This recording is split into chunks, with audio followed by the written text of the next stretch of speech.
Life can be so serene that you think everything will always be peaceful, but in just a single moment, everything can be completely turned upside down. For me, that moment came without warning.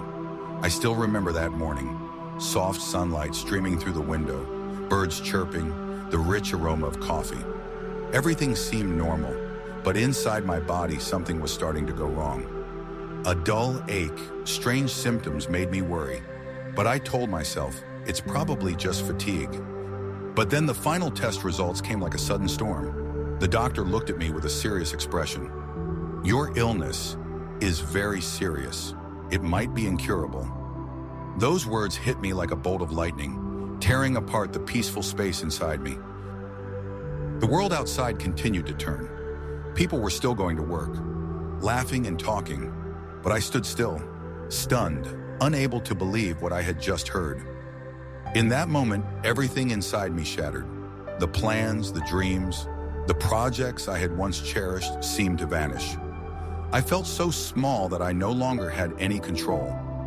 Everything around me became strange, and in my heart, there was only an endless void.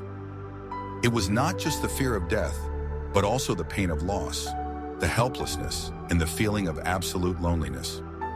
I realized I had never felt what it was like to be completely weak before. That storm was not just an illness, but also a spiritual test, a challenge to my faith, a challenge to the person I was inside. In the days that followed, I silently watched life pass by, a life I couldn't grasp. I saw my friends, family, and even acquaintances try to comfort me, but the loneliness remained as thick as an invisible wall. I had to face the truth. The peaceful life I had before was gone. A real storm had arrived, and I could only watch it with fearful and helpless eyes. But even in that darkest moment, something strange began to emerge. A call, a feeling, a yearning for salvation that I had never noticed before. That very storm, as terrible as it was, became the door to an unprecedented journey. A journey where I would meet God, cry to Him, and finally be answered by Him. After the shock of the test results, everything around me seemed to lose its color. The days that followed felt long and drawn out in darkness. I lay in the hospital bed, listening to the rhythm of my own heart, each beat reminding me that I was still alive. But what was I living for? My health deteriorated quickly. The pain was not just physical, but also crept into my soul, making me tired and depressed. I used to be an energetic person with plans and dreams. Now I had to face the fact that everything could end at any moment, and I couldn't control it. My spirit was exhausted. Every morning was a challenge. Every step was an effort. I saw my family worrying, their eyes filled with both sympathy and fear. I tried to smile, to say I was okay, but in my heart was only an endless abyss. I felt left behind, lost from the flow of life that everyone else was continuing to walk. A feeling of loneliness took over. At night, when everyone was asleep, I was left alone with my negative thoughts. Questions appeared in my head. Why me? Why did this have to happen to me? I screamed in silence, wanting to find a way out of the pain, but all I got back was emptiness. Those long days without light became a period of testing my patience and faith. I realized that despair is not just a lack of external hope, but also when your heart is submerged by an internal storm. And it was in that dark, desperate moment that a desire to find the light began to ignite. A quiet voice inside, however weak, whispered, "There is a God you can lean on if you dare to seek Him." As night fell and all the external sounds faded, I was left alone to face my own mind. In the darkness, negative thoughts surrounded me like a flock of black crows, each thought a reminder that I was weak, helpless, and hopeless. The thought of giving up appeared more and more frequently. I asked myself, is it worth continuing to fight? Would anyone care if I gave up? Those questions not only hurt me physically, but also gradually eroded my spirit, making me feel like I was about to be swallowed by a bottomless pit of despair. Fear overwhelmed every sense. Every small sound in the hospital room startled me. Every sharp pain in my body felt like a warning. My time was running out, and I wasn't ready to face the inevitable. I felt like I was standing on the edge of a cliff, where any step could lead to losing everything. But in that chaos, something strange began to appear. A silent voice, not from a mouth or another person, but from the depths of my soul.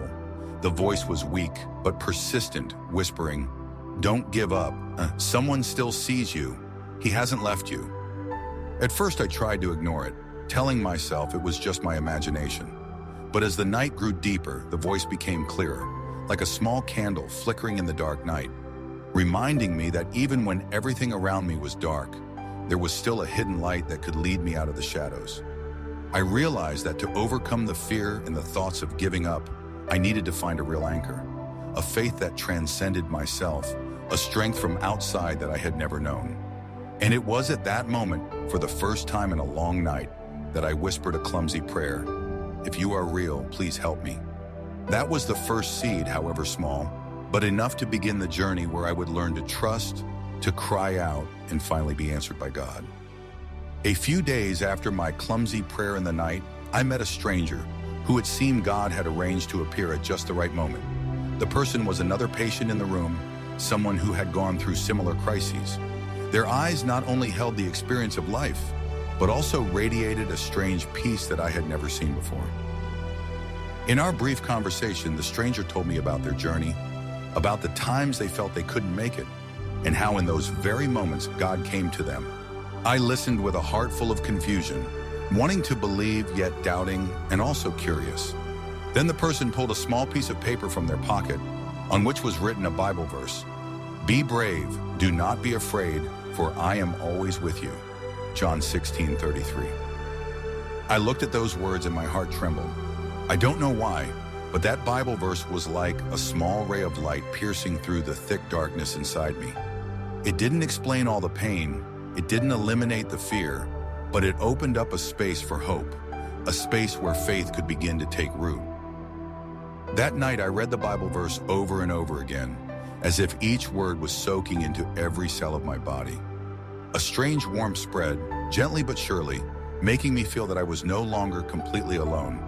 Someone was seeing me, listening to me, and was ready to enter my life if I opened my heart.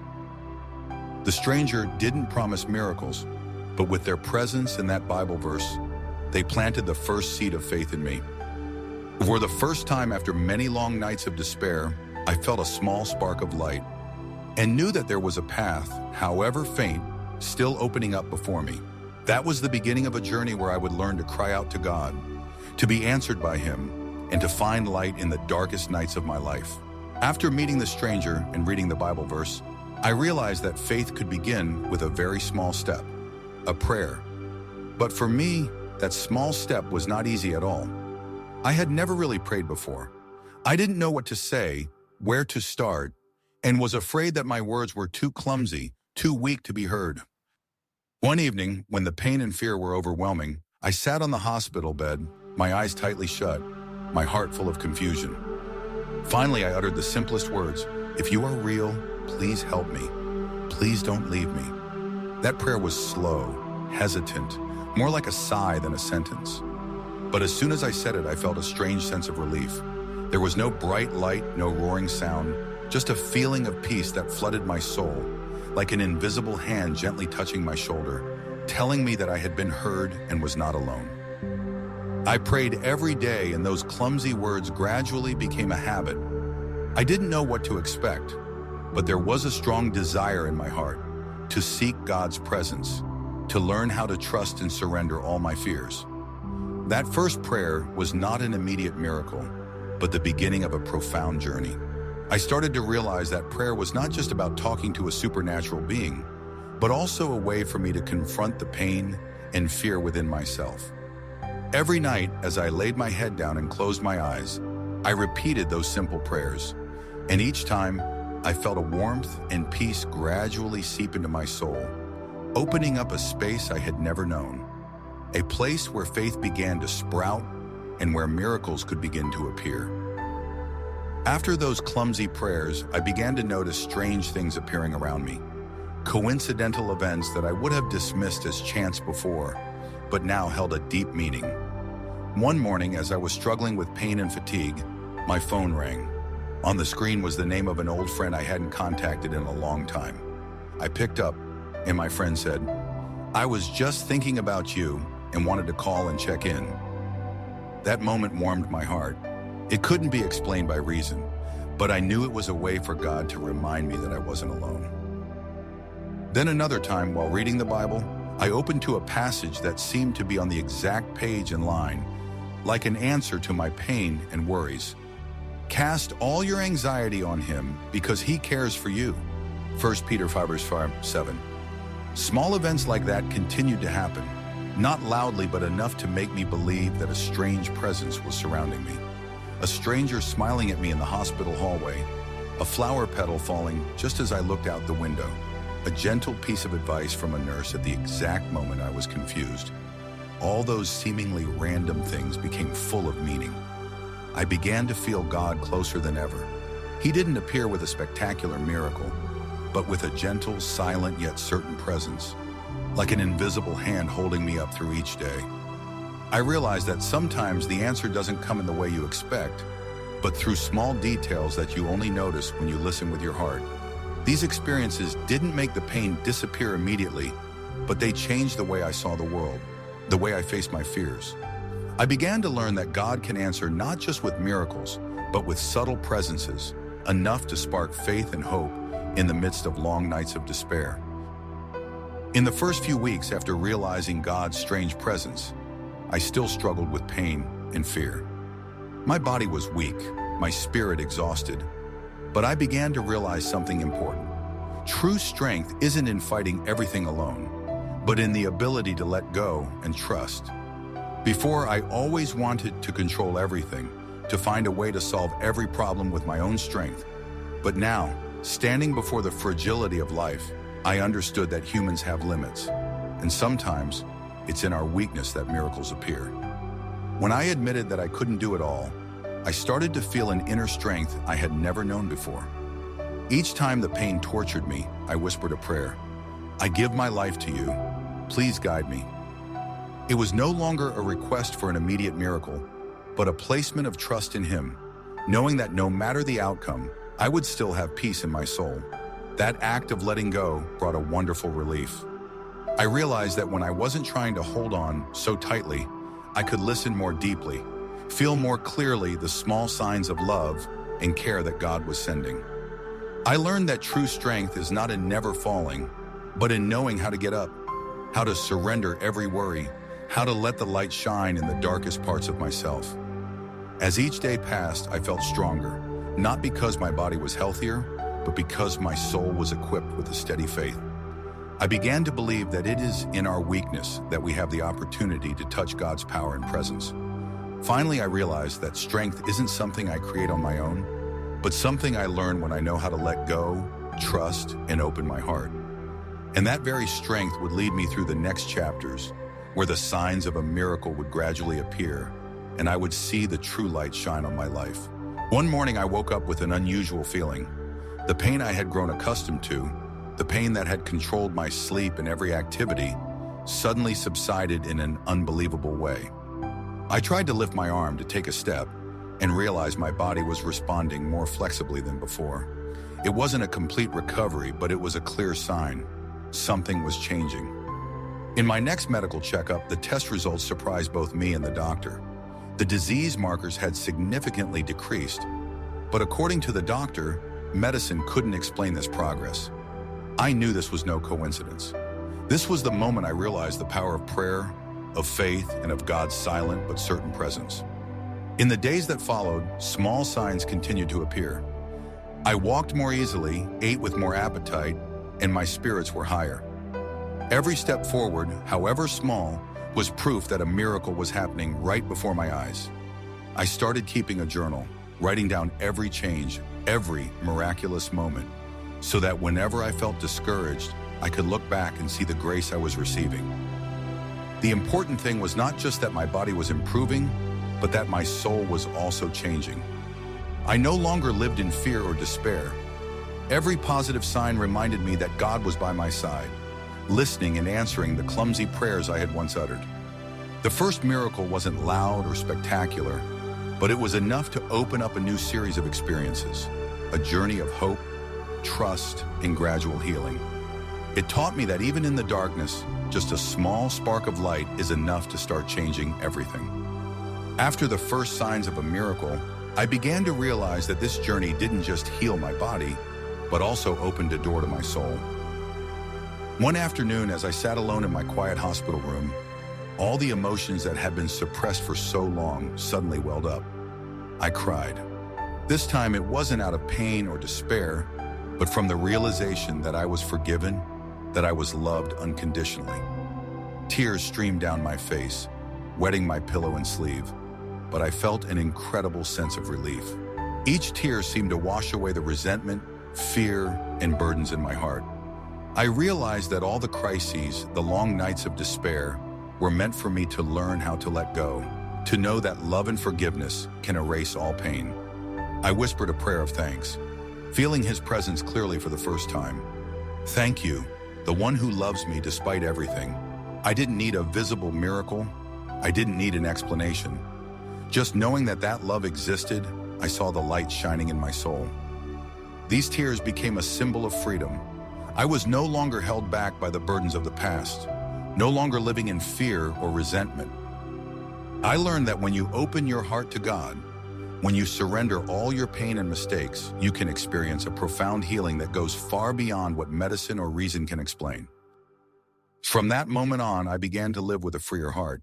I knew that I could face any challenge ahead because I had felt the unconditional love he had for me, a love that would never fade, never leave, and was powerful enough to heal every wound in my soul. One quiet evening, as I knelt in prayer, a strange feeling filled my soul. There was no sound, no bright light, just a presence that enveloped all my senses. In that moment, my mind became clear. I realized that all the fears, doubts, and deep wounds that had existed for so long were just a curtain separating me from the truth of God's love and power. I saw myself as small and weak, but at the same time, I felt myself being held up by a strength that was far beyond human capability. That light didn't come from the outside, but from within my soul. I saw that all my worries and pains could be transformed when I opened my heart to receive his presence. My heart was filled with a peace that I had never experienced, a peace that surpassed all logic and explanation. My soul felt enlightened. I understood that God is not only present in grand miracles, but also in every small detail, in every breath, every look, every smile. My perception of myself and the world around me completely changed. I no longer looked at things only with my physical eyes, but with a heart that had been illuminated. This profound spiritual moment opened a new door in my life. I knew I would never be the same person again. His presence had reshaped my faith, my perspective, and my way of life. From here, I was ready to continue on the journey of healing with a deep hope and a light that illuminated my every step. After that profound spiritual moment, I realized that the journey of meeting God doesn't just end with a single miraculous experience. That faith and light need to be lived every day, every minute, every second. I began to learn how to walk in grace, not in a hurry, not under duress, but one gentle step at a time in a deep relationship with him. Every morning when I woke up, I would spend a few minutes listening to my heart, praying, and reading the Bible. These seemingly simple actions became my new rhythm of life. I learned to surrender all my worries, all my fears, and even my small disappointments. Instead of struggling to endure, I let go, knowing that a greater power was guiding me. In my work, in my relationships, I also noticed a difference. I no longer reacted impulsively or felt pressured by negative emotions. Instead, I learned to listen, to understand, and to give love and gratitude. Every action became an opportunity to live in grace, to spread the hope that I had received. The most important thing I learned was patience. Grace doesn't always come in the way or at the time we want, but by walking day by day in a relationship with him, I felt the guidance, the peace, and the spiritual strengthening that I had never experienced before. Each of those steps not only helped me recover from illness and suffering, but also opened up a new life, one full of hope, peace, and unwavering faith. I realized that living in grace is not about avoiding challenges, but about knowing that you always have a companion who supports and guides you. As I walked in grace, I realized that a large part of healing is not just in the body, but also in the soul. Old wounds, mistakes, and resentments that had accumulated for so long were a burden that made me tired and afraid. I needed to learn how to forgive, not just to forgive others, but also to forgive myself. This process was not easy. Many times I look back at the past, remembering the painful moments, the hurtful words, the wrong decisions. My heart was filled with a sense of regret and guilt. But when I prayed, I felt a gentle strength from God, reminding me that every mistake can be transformed. Every injury can be healed if I open my heart. I began to forgive those who had hurt me, not to justify their actions, but to free myself from the burden of hatred and resentment. Each time I forgave, I felt a sense of relief spreading through my soul. The pain didn't completely disappear, but it no longer controlled me. More importantly, I also learned to forgive myself. I realized that I am not perfect, and my mistakes are also a part of the learning journey. When I gave forgiveness and received forgiveness from God, I felt my soul was liberated. My heart was light, peaceful, and filled with love. Through this process of forgiveness, I learned that true healing is not just a miracle that happens on the outside, but a transformation on the inside. When I let go of the past and opened my heart to receive unconditional love, I truly became free, truly felt God's grace in every moment of my life. After going through profound steps in faith, I returned to life, but I was no longer the same person. Everything around me became more vibrant, more meaningful. I started to appreciate every moment: a gentle, sunny morning, a warm cup of tea, a heartfelt conversation. Every small detail became a precious gift, reminding me that life is wonderful, even though I used to take it for granted. My recovered health gave me the opportunity to do many things I hadn't dared to dream of before. But more importantly, I learned to live with a grateful heart. I was no longer in a hurry, no longer caught up in daily worries that made me miss simple joys. I learned to listen, to share, and to live fully every moment that God granted me. Every day I woke up with a clear consciousness. I was living not just for myself, but to spread hope, to be a witness to the grace and unconditional love that I had received. The fears I had before didn't completely disappear, but now I know I can overcome them with faith, with peace, and with the light that He has shown into my soul. Returning to life also meant looking at all the relationships around me with new eyes. I cherished my family more, cared for my friends more, and was ready to forgive and love more.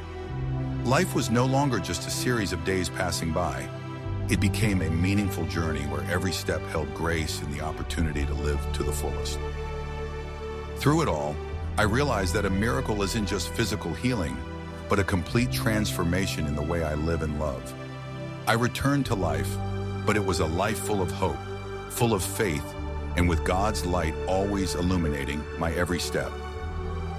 After experiencing significant progress in my healing and faith journey, I realized that the grace and light I received should not be kept to myself.